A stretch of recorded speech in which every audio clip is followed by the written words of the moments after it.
Ladies and gentlemen, this YouTube channel vlog show is of authenticity, inspiration, and realness. It is also about personality, good times, and fun. This is Eric Lima Shenanigans of 1977. And now, here is your host of the show, Mr. Big Beefy E himself, the elder statesman of Rant and Rave, and Mr. Shenanigans himself, Eric M. Lima. Thank you very much, Mr. Announcer, sir. Well, hello there, everyone. Welcome to yet another episode of Eric Lima Shenanigans of 1977. This is episode 1097, and this is the return of the top of the Shenanigan charts, number 10. That's right.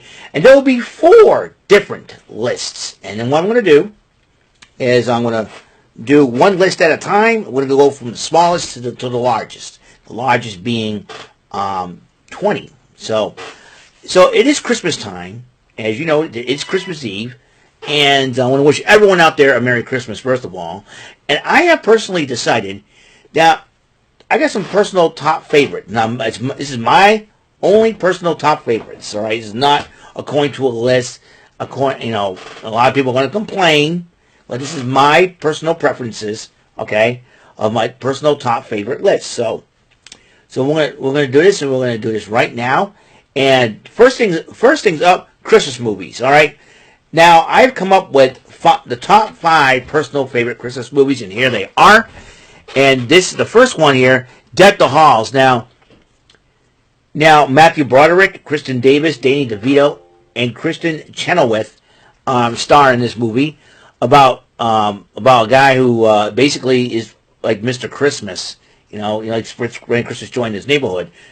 Danny DeVito and Kristen Chenoweth played the other couple that moves in with their twin daughters, and the wives and the kids hit it off. They became great friends, but Steve Finch and Buddy Hall, I believe, that played by Broderick and DeVito, well, they started trying to out each other, sabotage each other to the point where the wives and kids were fed up and decided to depart for a while.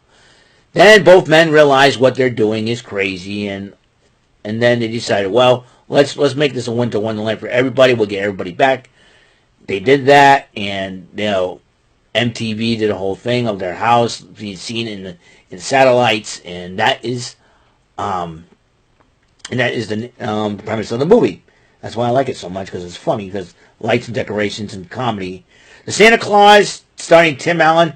Now, one thing is, I saw this at the Silver City Galleria, the late Silver City Galleria Mall, back in the day. We're talking about early 90s, and that's when I first saw the Darkstalkers arcade at the Hoyt Cinema at that same mall. But, Tim Allen accidentally hits Santa Claus, takes over. The head elf says you got to take over for the big guy, the big guy in the red suit. And then he's going to a divorce with his ex-wife, and trying to spend time with his son and everything else, and the son tags along. That whole deal. Tim Allen, though, is one of my favorite actors. Santa Claus, really good movie.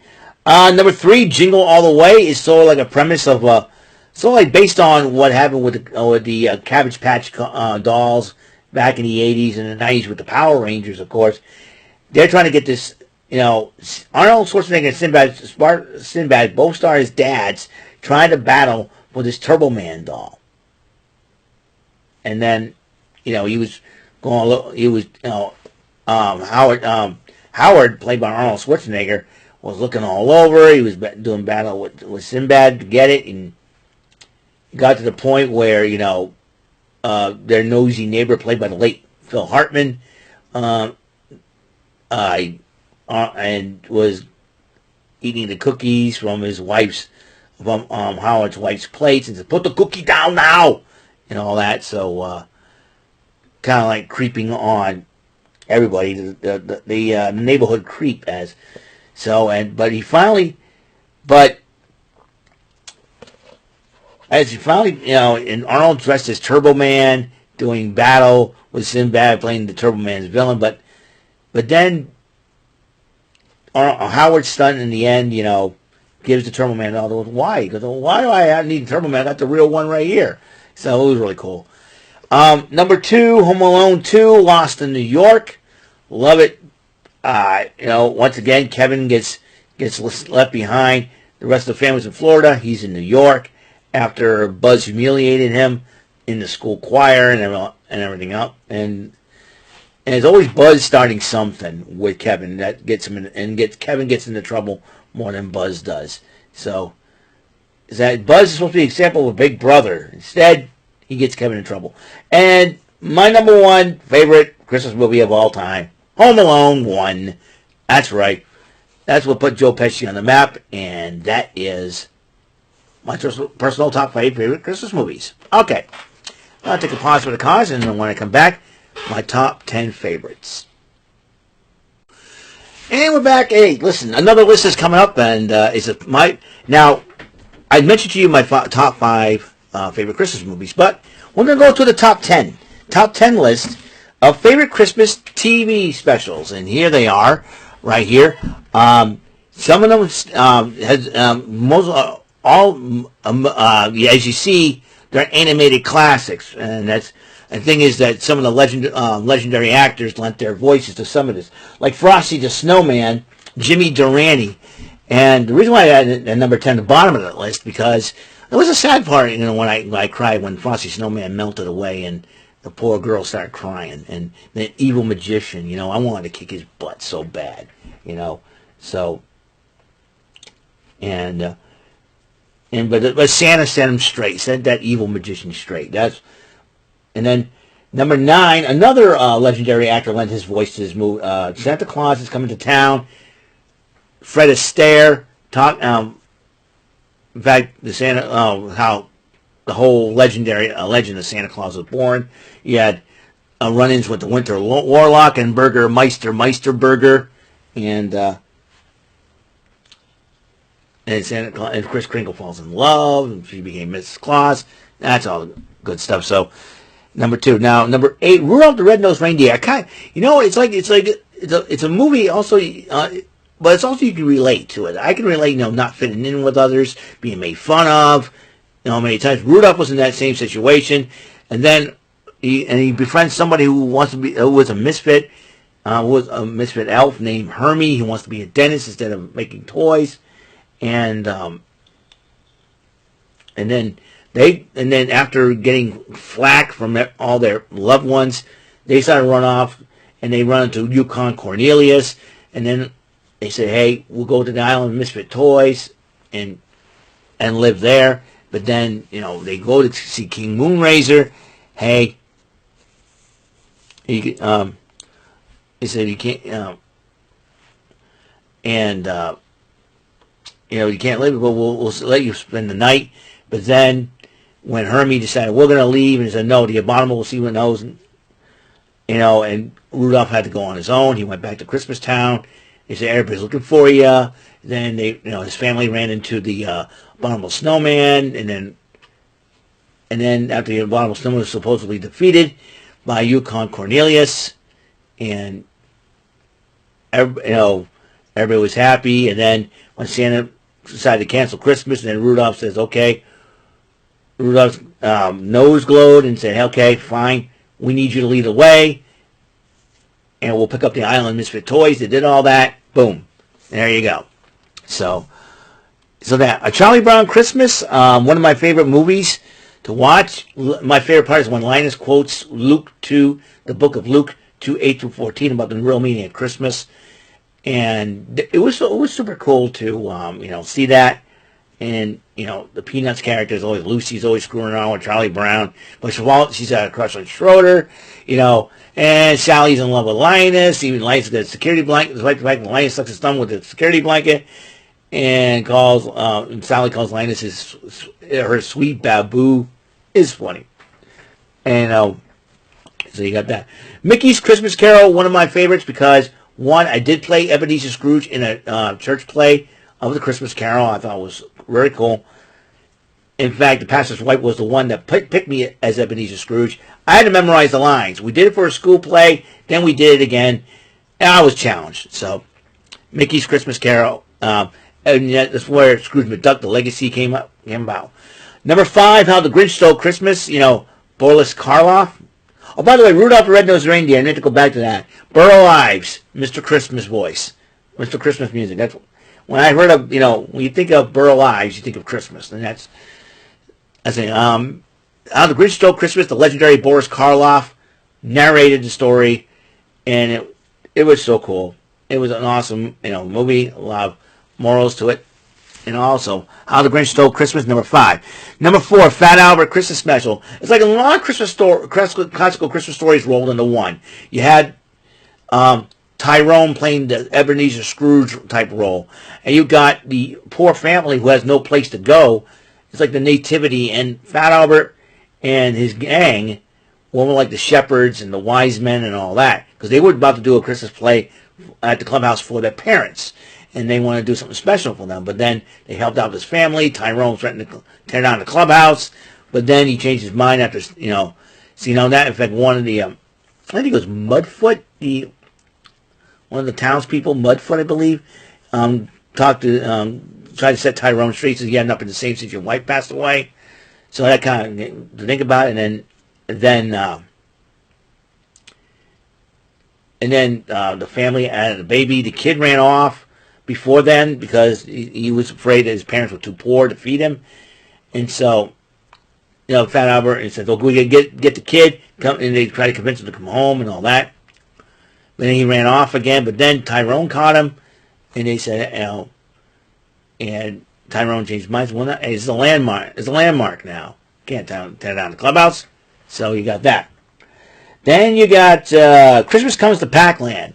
One of my favorites. So Pac-Man became a cartoon in the 80s. The video games were very popular in the early 80s, of course, before the crash. Mid-80s. Pac-Man was one of the most popular video game characters. Became a cartoon. The premise of the story is Santa Claus and his reindeer crash-landed in Pac-Land. Couldn't get reindeers hurt and all that. So Pac-Man and the townspeople in Pac-Land wanted to help, but the ghosts started messing with everything else. But then they managed to get everything. Happy ending. Awesome story. Bugs Bunny's Looney Christmas Tales.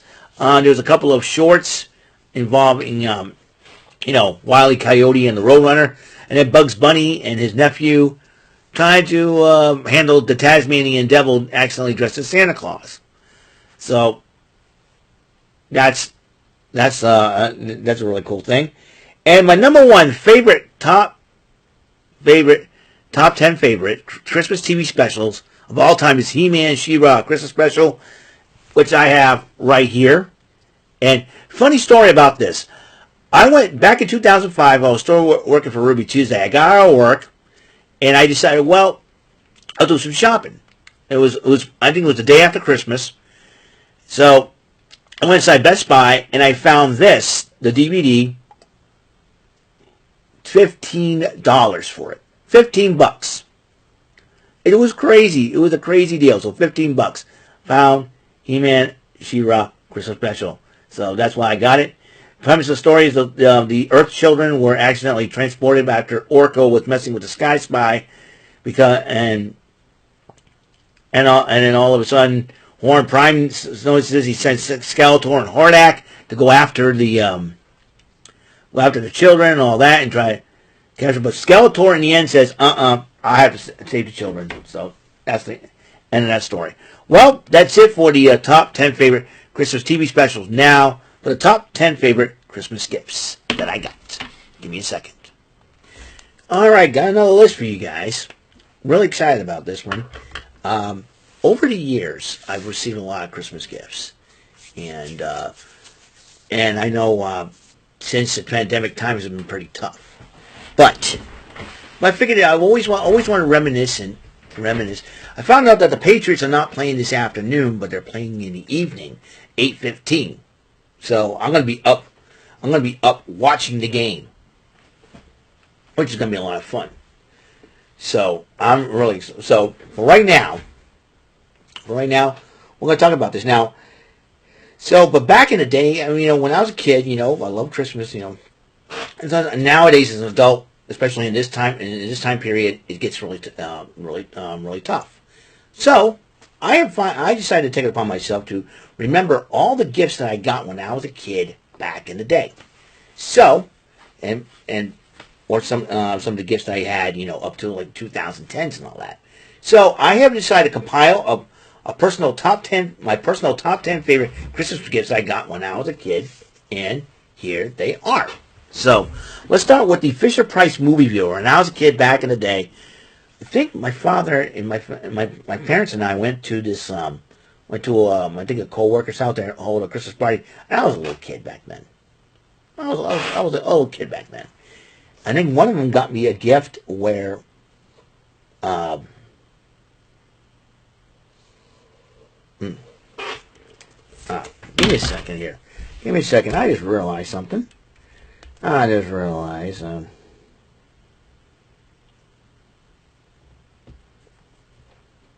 Give me a second. I got to change. I realized something. All right. Let's try this again. Here's the list. Now you've been wondering why. Fisher Price, movie viewer. Somebody gave somebody from my father's work when he worked at Sears gave me this gift, and it was a really cool gift. I put a Lonesome Ghost, and all you do is while you're watching it, it's like a projector. It was really super cool. I thought it was a really cool gift. Now number 9, I changed from the Poker Keno game because now I have it. But the Transformers Prowl, the G1, the original. My dad and I, when my father and I, when my dad was a single dad, this is back in the early '80s, mind you, and I went, we went to one of his house of one of his coworkers for basically a little Christmas party to get together before we went over to my grandparents. And he presented me with a gift, and it was the Transformers Prowl. I think he found that was a big that got me the Transformers. So the Transformers Prowl, the G1, the original Transformers Prowl, I thought was so super cool. Number 8, Speak and Spell. Imagine you types in a letter and and the computer sounds the letter. I made a joke about a while back. There was the anonymous Raw general manager, but Speak and Spell was one of my favorites gifts that I got, and it was really cool. I played with it, never stopped playing with it. Number 7, Masters of the Universe Castle Grayskull playset. This was a huge deal because I started collecting He-Man figures, action figures back in the day, and this was one of my favorites. This is one of my favorites, and you get to play He-Man and all that. I collected He-Man figures. And I'm getting a Skeletor He-Man figure also, a Skeletor action figure for Christmas as well. You can't play He-Man without the heroes and villains. So, like I said, most of the stuff was happened in the 80s and 90s. Number 6, the Etch-a-Sketch animator. And the Etch-a-Sketch was a huge thing back in the 70s. And then you take 2 knobs, you draw something. And some people are really talented at it. But then in the 80s, you come up with Etch-a-Sketch animator. It does like a computerized version of Etch-a-Sketch, but then you animate your drawings, animate what you created. I thought it was the super coolest thing ever. So I ended up getting that.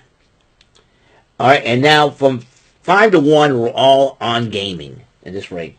Tetris 2. Love the original Tetris. That's why it's at number 4.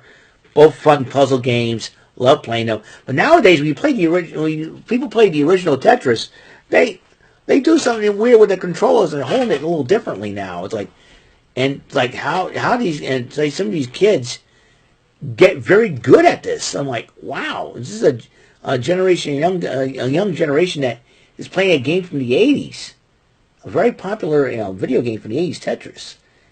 And Nintendo Wii U, this was one of the ones I wanted for Christmas, and I had to pitch in so my parents can get it for me. So there you go, Nintendo Wii U. Number 2, Nintendo Wii. Now here's the thing. Here's the weirdest thing. We should have next door neighbors come over our house, and they bought a Nintendo Wii over, and they decided to play. Hey Eric, look, check this out, and they're like, okay. I was like, oh, bowling. They had Wii bowling, so I tried it. I told them I seen this at the I seen this. This is back in 2010. I seen it at Best Buy. I tried it out a couple times, so I said, well, I want to try this out. So there's the this is this was a huge deal, you know. So, but little did my parents know I already bought myself a Nintendo Wii, but this is like the regular white one. So, and I was kind of shocked because I wasn't expecting this. So they got me the special one, the red Mario one. Says that's special. I'll keep that one. I'll sell my white one that I bought. The reason why I bought the white one because they had a limited edition of Super Mario Brothers All Stars for the Nintendo Wii. I said, why? I got to get this so you can play it on your high def TV and all. So once they got me the red Wii, I decided, well, here's what I'm going to do. I'm going to sell my one that I bought and exchange it for Wii games. And that's exactly what I did. And that was a really smart move. So I figured out why not exchange it for games instead of selling it and getting cash back. Why don't sell it, get Wii games with it? That way you've already got a library to start off with your special Wii that my parents got me. So I thought it was super cool. And my number one, personal top favorite Christmas gift of all time, yes, Super Mario Brothers 3 game pack. This was now I'm going to tell you a story, a little behind the scenes story with this one. Because here's the funny part. We were back in the day. We're talking about this is 1990, mind you. All right, this is way back in the day. My mother, my sister, my brother, and myself went with a friend of ours, and with her two sons. I've known her friend because she used to be one of my counselors at the after school program, but now she started coming to church, believing in the Lord. So, and her and my mother became great friends.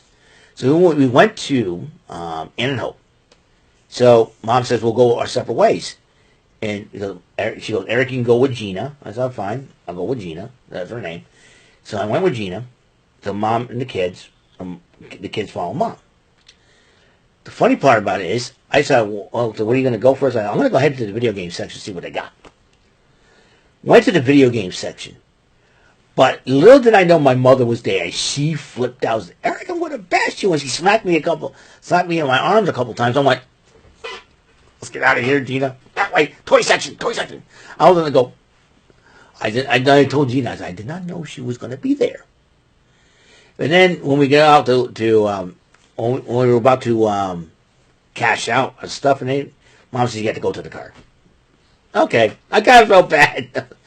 And little did I know, that's where I think I just saw a yellow box. I said, that's got to be Super Mario Bros. 3, but I didn't say anything. But I kind of knew, but wasn't for sure. Because if it was, it's, I'm buying it for a friend at work. Oh, okay, they'll enjoy it, So, my father was a genius because he bought me a chess set for it because I used to play chess set for Christmas. He said, and I was like, why are you buying a chess set? And I'm buying it for a friend for work. Ah, I see. I thought, they're interested in chess too. I was teaching you how to play chess one of these days. So that's really cool. So that is it. That's the top 50. Now for my top 20 favorite Christmas songs, but this one's not going to be on the board like this. I'm going to have to.